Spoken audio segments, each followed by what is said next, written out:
In today's video, I'm going to show you how to enable or disable safe mode in your Samsung Galaxy A07 phone.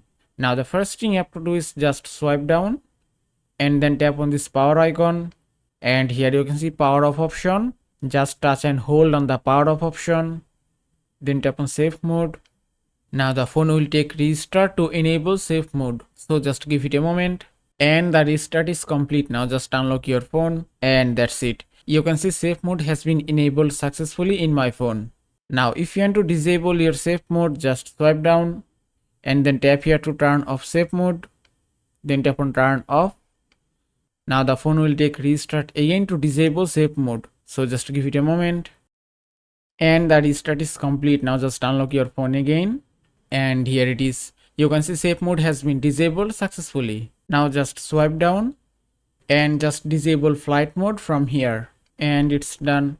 And that is how you can enable or disable safe mode in your Samsung Galaxy A07 phone. I hope this video was helpful. If it was, please give it a thumbs up and don't forget to subscribe.